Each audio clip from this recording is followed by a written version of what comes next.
Hello students, कैसे आप लोग? और बोर्ड एग्ज़ाम की प्रिपरेशन कैसी चल रही है? आई होप कि आप अच्छे होंगे और प्रिपरेशन भी बहुत अच्छी चल रही होगी। बस यही सोच रहे होंगे कि बार बार पूछते रहते हैं कि प्रिपरेशन कैसी चल रही है। तो प्रिपरेशन कैसी चल रही है ऐसे पूछने से कई बार कुछ ऐसे स्टूडेंट्स भी होते हैं ना कि जो जिनकी स्पीड थोड़ा स्लो हो जाती है। वो सोचते हैं कि नहीं, एग्ज़ाम नज़दीक आ जाएगा तो फिर स्पीड को हाई कर लेंगे और सारी प्रिपरेशन कर लेंगे। तो मैं बता दूंगा स्टूडेंट्स को, वो ऐसी भूल कभी नहीं करेंगे और अभी से प्रिपरेशन को अच्छी रखें, तभी अच्छा रिजल्ट मिलेगा। अदरवाइज एग्ज़ाम के समय कुछ नहीं हो सकता। दूसरी बात, कई बार कुछ लक फैक्टर भी मायने रख जाता है। जैसे कि बाय द वे कभी किसी ऐसे स्टूडेंट्स से मिलेंगे आप, तो वो बताएगा कि हम ये सोचे थे कि बाद में प्रिपरेशन हो जाएगी, लेकिन बाद में हुआ ये कि जैसे मान लीजिए तबीयत ही ख़राब हो गई और हमारी 15 से 20 दिन पढ़ाई नहीं हो पाई। एग्ज़ाम के समय एग्ज़ाम के समय के 15-20 दिन बहुत बड़ी बात है। एग्ज़ाम के समय के 15-20 दिन जुलाई से लेकर के सितंबर अक्टूबर तक का अगर ले लिया जाए तो वो 15-20 दिन उतने के बराबर है। यानी स्टार्टिंग के 3 महीने के बराबर है वो 15-20 दिन एग्ज़ाम के समय का। बड़ा इंपॉर्टेंट होता है। इसलिए कुछ पता नहीं कि आगे क्या हो रहा है, फ्यूचर तो हमको पता नहीं, इसलिए हम पहले से इतनी प्रिपरेशन किए रहें कि किसी प्रकार की भी प्रॉब्लम आती है तो जो हमारा टारगेट है उस पर कोई इफ़ेक्ट ना पड़े और टारगेट हम अंततः प्राप्त ही कर लें। तो आज मैं यूनिट 3 जिसका नाम है वैद्युत धारा का चुंबकीय प्रभाव और उसको लेकर आया हूँ। और बता दूँ कि यूनिट 3 बहुत ही ज़्यादा इम्पॉर्टेंट यूनिट है। देखिए मैंने इसमें डबल हैज़ बनाया है और एग्ज़ाम में ये आपके बुक में दिया है कि ये यूनिट 8 नंबर की आएगी, लेकिन मैं बता दूँ कि एक्चुअली जो नंबर्स लिखे हैं बुक में वो कोई ज़रूरी नहीं कि फॉलो हों। ठीक है, कम ज़्यादा हो सकते हैं, वो इम्पोर्टेंस पर है, यूनिट की इम्पोर्टेंस पर। जैसे ये यूनिट की काफ़ी इम्पोर्टेंस है तो 8 नंबर की इसको बोला गया है, लेकिन ये लगभग 10 नंबर तक की भी आती है एग्ज़ाम में, यानी ज़्यादा ही आ जाती है जितने नंबर की। और जैसे फर्स्ट यूनिट हो गई तो वो 8 नंबर की उसके दिया हुआ है, लेकिन कभी कभी 5 नंबर 6 नंबर की ही आती है। तो इस तरह से करके कुछ ऐसी यूनिट है जिनको 8 नंबर का दिया है लेकिन वो 12-12 नंबर तक का आ जाता है। और मैं ये भी बताऊंगा कि कौन सी यूनिट्स पर ज़्यादा फोकस करना है, कौन सी यूनिट्स पर कम फोकस करना है, स्ट्रैटेजी क्या होनी चाहिए। तो ये मैं बताया हूँ, जहाँ पर जितने हैज दिख जाएं वहीं से आपको अंदाज़ा लगाने हैं कि कितनी इम्पोर्टेंट कौन सी यूनिट है। ठीक है, तो जैसे कि ये यहाँ पर ध्यान दे लेना है, यूनिट 3 में बहुत इंपॉर्टेंट यूनिट है और ये 8 से 10 नंबर तक की आएगी एग्जाम में। नाम है वैद्युत धारा का चुंबकीय प्रभाव, चैप्टर 7 करके होगा आपके बुक में। तो चलिए देखते हैं पहला क्वेश्चन इसमें से क्या तैयार करना है।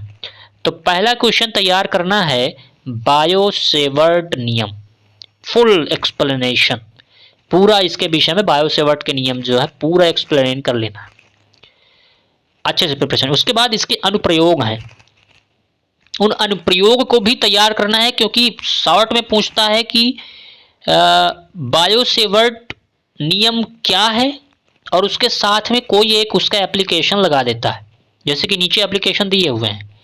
तो हमें बायो सेवर्ट नियम पढ़ करके आगे नहीं बढ़ जाना है, यही तो इस मिस्टेक्स होती हैं। हमको लगता है कि बायो सेवर्ट नियम पढ़ लिए हैं, तो बायो सेवर्ट नियम कभी कभी 1 ही 2 नंबर का पूछा है, अब बाकी का क्या होगा फिर। तो बायो सेवर्ट नियम तैयार करना है। कभी कभी शॉर्ट क्वेश्चन में केवल बायो सेवर्ट नियम ही फुल एक्सप्लेन में विस्तार से पूछ लेता है तो केवल वहां लिखना है। कभी कभी बायो सेवर्ट नियम केवल शॉर्ट में पूछता है 2 नंबर के लिए, तो फिर वहां 2 नंबर लायक लिखना है। और सारे जो फिगर्स हों, डायग्राम्स हों, उनको जरूर बनाएं एग्जाम में, उसका बहुत अच्छा इफेक्ट पड़ता है। एक अलग से स्पेशल वीडियो बनाएंगे जिस पर हम स्ट्रेटजी के ऊपर डिस्कस करेंगे और टाइमिंग टाइमिंग के ऊपर, पेपर की टाइमिंग, पेपर का लिखने का तरीका, हेडिंग्स होनी चाहिए, क्या कैसे होने चाहिए, कॉमा इंटरडॉट कॉमा कहाँ होने चाहिए, अगर किसी की हैंडराइटिंग खराब है तो वो क्या कर सकता है कि कोई इफेक्ट ना पड़े उसके नंबर पर। तो इस तरह की बहुत सारी छोटी छोटी बारीक पॉइंट्स पर, और डायग्राम फिगर्स कहाँ पे कितना क्या यूज़ करना चाहिए किस हिसाब से कि टाइम भी ना कम पड़े, वो सारी चीज़ों पर एक अलग वीडियो बनाऊंगा। इसके बाद अभी फिलहाल यहाँ देखते हैं कि क्या क्या तैयार करना है। तो चैप्टर 7 से यूनिट 3 में है बायोसेवर्ट नियम तैयार करना है। साथ ही साथ उसका एक एप्लीकेशन है परिमित लंबाई के ऋजुरेखी धारावाही चालक के कारण उत्पन्न चुंबकीय क्षेत्र, इसका डेरिवेशन तैयार करना है। अगला जो तैयार करना है वृत्ताकार धारावाही लूप के केंद्र पर उत्पन्न चुंबकीय क्षेत्र, इसके लिए डेरिवेशन तैयार करना है। सब बायोसेवर्ट नियम के एप्लीकेशन ही है। चौथा है वृत्ताकार धारावाही कुंडली की अक्ष पर उत्पन्न चुंबकीय क्षेत्र, इसका डेरिवेशन तैयार करना है। इसके अलावा दूसरा जो क्वेश्चन है वो भी बहुत ज़्यादा इंपॉर्टेंट है, और जरा देखें कौन सा है क्वेश्चन। तो क्वेश्चन है कि ये एम्पियर का परिपथीय नियम, एम्पियर सर्किटल लॉ, इसको हमको तैयार करना है विथ डेरिवेशन। इसका डेरिवेशन है छोटा सा, उसको तैयार करना है, क्योंकि केवल एम्पियर परिपथीय नियम भी पूछ लेता है और कभी कभी शॉर्ट में पूछ के उसके आगे उसके एप्लीकेशन भी लगा देता है। तो हमें आजकल का जो मॉडल पेपर्स आते हैं ना, जो बोर्ड जारी करता है एग्ज़ाम के जस्ट 15 दिन लगभग पहले, उस हिसाब से प्रिपरेशन करनी होती है। उसका जो सिस्टम है वो यही है कि वो शॉर्ट में ये भी जान लेता है कि तुम एम्पियर परिपथीय नियम को एक्चुअली जानते हो कि नहीं जानते हो। उसके बाद पूछता है कि उसके जो एप्लीकेशंस हैं वो तुमको पता है कि बस केवल रूल जान रहे हो। तो कंप्लीट नॉलेज चाहता है एग्जामिनर, उस हिसाब से क्वेश्चन बनाता है। अगला जो है वो इसके एप्लीकेशन है तैयार करना है अनंत लंबाई की ऋजुरेखीय धारावाही तार के कारण उत्पन्न चुंबकीय क्षेत्र। और अगला एप्लीकेशन है साथ ही में है लंबी परिनालिका के भीतर उत्पन्न चुंबकीय क्षेत्र, इनका डेरिवेशन तैयार कर लेना है। और केवल इन दो क्वेश्चंस को कंप्लीटली तैयार करिए और इस चैप्टर का काम खत्म है। बहुत ज़्यादा परेशान होने की ज़रूरत है ही नहीं, या इसके अलावा क्वेश्चन बन ही नहीं सकता। तो इसके अलावा और कुछ ऐसी चीज़ें हैं जिनको, एक क्वेश्चन और है इस चैप्टर में जिसको हमको देखे रहना है ऑब्जेक्टिव क्वेश्चन के लिए। क्या है वो क्वेश्चन, ये आप देख रहे होंगे नीचे, निर्वात की वैद्युतशीलता एप्सिलॉन नॉट, इसको तो जानते ही होंगे पिछले यूनिट्स का है। और निर्वात की चुंबकशीलता, क्या चुंबकशीलता म्यू नॉट में क्या रिलेशन है, वो कभी कभी पूछ लेता है। वेरी शॉर्ट में पूछ सकता है और ऑब्जेक्टिव में भी पूछ सकता है, तो हमको उस हिसाब से भी तैयार रहना होगा। ठीक है, अब इस यूनिट 3 में चैप्टर 7 है, इसके बाद यूनिट 3 में ही चैप्टर 8 है जिसका नाम है गतिमान आवेश एवं चुंबकीय क्षेत्र। बहुत इंपॉर्टेंट चैप्टर है। आइए देखते हैं कि इसमें क्या क्या पढ़ना है। ठीक है, तो देखिए इसमें क्या क्या पढ़ना है, तो बता दूं इस यूनिट में, इस चैप्टर में आपको पहला क्वेश्चन पढ़ना है कि एक समान चुंबकीय क्षेत्र में गतिमान आवेश पर लगने वाले बल के लिए व्यंजक। एक समान चुंबकीय क्षेत्र में गतिमान आवेश पर, ध्यान दीजिएगा गतिमान आवेश है, पर लगने वाले जो बल है उसके लिए क्या व्यंजक आता है, उसको तैयार करना है। दूसरा क्वेश्चन तैयार करना है लॉरेंज फोर्स क्या होता है। कभी कभी वेरी शॉर्ट या फिर किसी लॉन्ग क्वेश्चन में इसको पूछ करके आगे के न्यूमेरिकल्स लगा सकता है। लॉरेंज फोर्स क्या है, वैसे 10th का है, प्रोबेबिलिटीज कम ही है, लेकिन ये है कि आया है, कई बार आ सकता है। लॉरेंज फोर्स जानने की बहुत ज़रूरत है, ये यूज़ भी आएगा इसका।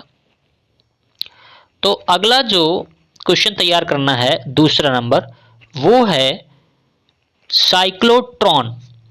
साइक्लोट्रॉन, अच्छा साइक्लोट्रॉन, अच्छा जैसे मान लीजिए हम आपसे बोला करें कि ये डेफिनेशन तैयार करने, तो उस डेफिनेशन का मतलब ये हो गया कि केवल 2 लाइन की डेफिनेशन नहीं याद करना, डेफिनेशन के साथ साथ हमें उसका फॉर्मूला, तो उसकी यूनिट, उसकी डायमेंशन ये पढ़ लेना। मतलब अब ये कहना ना पड़े, यूनिट डायमेंशन मतलब उसका मात्रक क्या है, उसकी वीमा क्या है और उसका मेन फार्मूला क्या आता है, तो वो तो लिखना ही है कंप्लीट नंबर पाने हैं।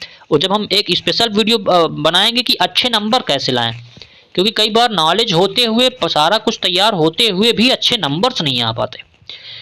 तो उसके बहुत सारे रीजंस होते हैं, क्योंकि वहाँ आप सामने नहीं होते ना कॉपी चेक होते समय, वहाँ आपकी कॉपी होती है, वहाँ आपको लिखावट को ध्यान में देकर के सारा कुछ मार्क्स दिए जाते हैं, क्योंकि वहाँ आप सामने नहीं होते हैं, तो वो आपको जज नहीं कर सकता, आपकी लिखावट और आपकी कॉपी से ही वो जज कर सकता है।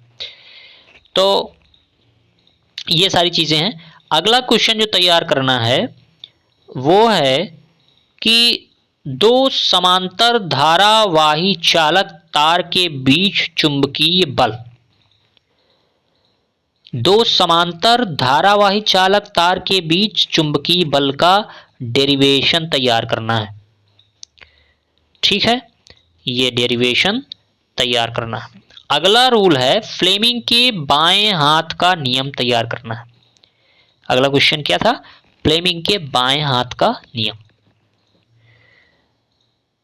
तो इनको तैयार कर लेना है चैप्टर 8 में, 4 क्वेश्चन।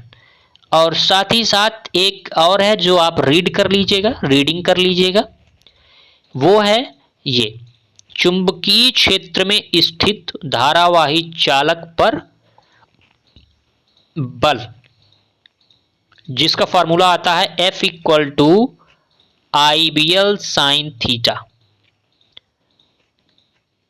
क्या आता है?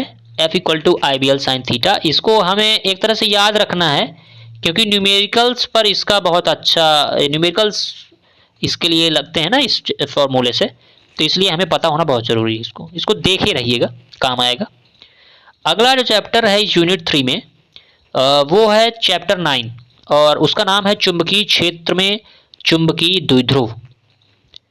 और जानते ही हैं फिजिक्स में आपके इंटर के कोर्स में जहाँ द्विध्रुव शब्द आ जाए, वो चाहे चुंबकीय द्विध्रुव हो या वैद्युत द्विध्रुव, बहुत इंपॉर्टेंट है आपकी दृष्टि से, एग्जाम की दृष्टि से। ठीक है, तो ज़रा देखते हैं कि इस चैप्टर में क्या और कैसे क्या क्वेश्चंस पढ़ने हैं। तो देखिए, पहला क्वेश्चन तो आपको ये पढ़ना है कि एक समान बाह्य चुंबकीय क्षेत्र में धारावाही लूप पर बल आघूर्ण के लिए जो व्यंजक आता है उसको डेरिवेट करना है। एक समान बाह्य चुंबकीय क्षेत्र में रखा है, ठीक है, धारावाही लूप पर बल आघूर्ण क्या होगा, उसका व्यंजक आएगा, उसका जो डेरिवेशन करने के बाद फॉर्मूला आएगा, वो हमको ध्यान देना है। अगला है कि चुंबकीय द्विध्रुव आघूर्ण क्या है। नॉर्मल सी डेफिनेशन है, इसको पढ़ लेना है। और डेफिनेशन का मतलब हमने बताया था, उसकी यूनिट, डायमेंशन, फॉर्मूला, वो चारों चीज पढ़ना है। छोटी डेफिनेशन है, छोटा क्वेश्चन है, इसको तैयार कर लेना है कि चुंबकीय द्विध्रुव आघूर्ण है क्या, एक वैद्युत द्विध्रुव आघूर्ण क्या है, एक चुंबकीय द्विध्रुव आघूर्ण क्या है, तो दोनों को जाने रहना है। तो अगला क्वेश्चन है बाह्य चुंबकीय क्षेत्र में चुंबकीय द्विध्रुव को घुमाने में किया गया कार्य एवं स्थितिज ऊर्जा, दोनों पढ़ लेने हैं। बाह्य चुंबकीय क्षेत्र में स्थितिज ऊर्जा और बाह्य चुंबकीय क्षेत्र में चुंबकीय द्विध्रुव को घुमाने में किया गया कार्य, दो हेडिंग्स होंगी अलग अलग, उन दोनों हेडिंग्स का डेरिवेशन हमको तैयार कर लेना है। और इस तरह से इस 3 क्वेश्चन में ही ये चैप्टर समाप्त होता है। इसमें 2 क्वेश्चन हालांकि शामिल हो गए, चुंबकीय क्षेत्र में चुंबकीय द्विध्रुव को घुमाने में किया गया कार्य एक हेडिंग हो गई, और स्थितिज ऊर्जा का अलग हेडिंग है, तो हमने साथ ही में कर दिया है, तो उसको आप देख लेंगे। दोनों हेडिंग्स को देखनी है, एक ये हो गया और एक ये। इसके बाद है कि और इसमें क्या क्या मतलब पढ़ा जा सकता है, कहने का मतलब कि और इसमें क्या ऐसी चीज़ है जिसको रीडिंग टाइप में कर लेना है। कोई ज़रूरी नहीं कि बहुत ज़्यादा तैयार हो, बट हाँ जानकारी कभी पढ़े ज़रूर हो, ये ज़रूरी है। तो ये क्या ज़रूरी है कि धारा मापी का अमीटर व वोल्ट मीटर में रूपांतरण कैसे करते हैं, जो धारा मापी है उसका अमीटर और वोल्ट मीटर में कैसे रूपांतरण करते हैं, यानी उसको ट्रांसफॉर्म कैसे करते हैं, चेंज कैसे करते हैं, वो देखना है। यहाँ से देख लीजिएगा। और ये चैप्टर 9 में इतना ही पढ़ने की ज़रूरत है, और बहुत ज़्यादा परेशान होने की ज़रूरत नहीं है।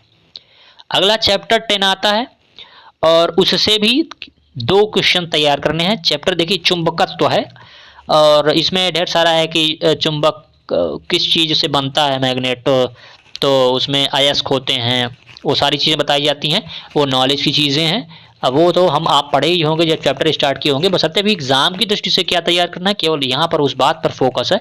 इसलिए केवल 2 क्वेश्चन तैयार करने इस चैप्टर से, बहुत ज़्यादा इस चैप्टर से नहीं आता, छोटे छोटे क्वेश्चन ही आते हैं हमेशा वेरी शॉर्ट ही, इसलिए वेरी शॉर्ट की दृष्टि से इसको पढ़ना। पहला है कि दिक्पात कोण क्या होता है, नमन कोण क्या होता है, पृथ्वी के चुंबकीय क्षेत्र का क्षैतिज घटक क्या होता है, इनकी डेफिनेशन और इनका फॉर्मूला इतना तैयार कर लेना है। और अगर यूनिट डायमेंशन जिनकी जो होती हो वो तो पढ़ ही लेंगे आप। अगला क्वेश्चन जो इससे तैयार करना है कि चुंबकत्व का परमाणुवीय मॉडल क्या है, ये अच्छा क्वेश्चन है, तथा इसके आधार पर प्रतिचुंबकीय, अनुचुंबकीय और लौह चुंबकीय पदार्थों की व्याख्या करें विथ फिगर।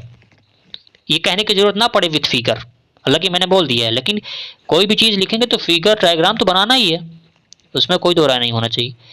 तो प्रतिचुंबकीय पदार्थ क्या होते हैं, अनुचुंबकीय पदार्थ क्या होते हैं, लौह चुंबकीय पदार्थ क्या होते हैं, इनको पूछ सकता है छोटे क्वेश्चंस में अक्सर।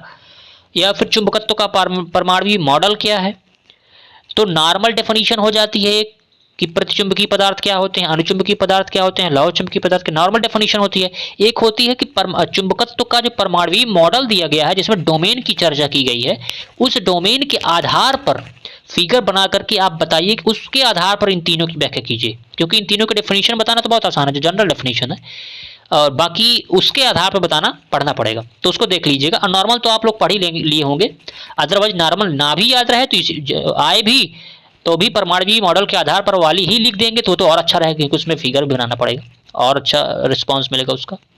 तो इसको आप देख लीजिएगा, तीनों का डेफिनेशन और परमाणुवीय मॉडल क्या है चुंबकत्व का। साथ ही साथ एक चीज़ रीड करने की चीज़ है, जो कि एक बार रीडिंग टाइप में कर लीजिएगा, और वो है ये चुंबकीय यामोत्तर क्या होता है, चुंबकीय याम्योत्तर क्या होता है, ठीक है। चुंबकीय याम्योत्तर क्या होता है इसको आप पढ़ लेंगे। तो चैप्टर 10, और चैप्टर 10 के बाद ये यूनिट समाप्त होती है, और इस तरह से इस यूनिट में केवल इतना ही तैयार करना है। जब ये तैयार हो जाए तब उसके बाद हमें जो एक्स्ट्रा चीज़ें हैं उनको पढ़नी है, अदरवाइज ज़रूरत नहीं है। साथ ही साथ जो छोटे न्यूमेरिकल्स वगैरह दिख जाएं उनको थोड़ा बहुत लगा लीजिएगा। बाकी इस चैप्टर में न्यूमेरिकल तो कम ही पूछे जाते हैं, बट ये है कि जो समझ में आए उसको देख लीजिएगा न्यूमेरिकल्स में। बाकी जिन चैप्टर्स के न्यूमेरिकल इंपॉर्टेंट हैं उनको हम स्पेशल टाइप में बता देते हैं कि यहाँ से न्यूमेरिकल ज़रूर लगाने हैं। तो फिलहाल अच्छे से पढ़िए और जी जान से लग जाइए टारगेट को लेकर के, क्योंकि घर वालों की बड़ी उम्मीद होती हैं, और रिज़ल्ट आने के बाद तो पड़ोसी पहले पूछते हैं, और फिर बाद में रिलेटिव्स कि भाई कैसा आया आपके बच्चे का रिजल्ट, और अगर बच्चे का रिजल्ट सही नहीं है तो फिर बच्चा मुंह छिपाए फिरेगा, हाँ मुंह छिपाएगा बच्चा फिर अगर रिजल्ट अच्छा नहीं तो। इसलिए वो मुंह छिपाने की ज़रूरत ना पड़े तो क्यों ना अभी से हम हार्ड वर्क कर लें, अभी काफ़ी टाइम भी है। मैं तो कहता हूँ अगर अभी तक किसी का 20% भी तैयारी है और वो ये समझ रहा है कि नहीं मेरा तो रिजल्ट ख़राब ही हो गया, तो ऐसा कुछ नहीं है। जब कहते हैं जब जागो तभी सवेरा, तो उसका सेंस ये होता है कि अगर आज से ही हम चाह लेंगे कि नहीं अब मुझे टॉप करना है तो वो आज भी कर सकता है, क्योंकि अभी भी टाइम है। बट ये कि इतना भी टाइम नहीं है कि एकदम रिलैक्स होकर पढ़ो, क्योंकि ये ठंडी का मौसम बड़ा जल्दी आ जाएगा, बीच में तबीयत भी ख़राब होगी, स्वास्थ्य भी थोड़ा बहुत ख़राब होगा, तो ये टाइम कब निकल जाएगा कुछ पता नहीं चलेगा, सीधे जनवरी फरवरी आ जाएगी। इसलिए बिल्कुल भी ढिलाई ना करें, अच्छे से पढ़ें।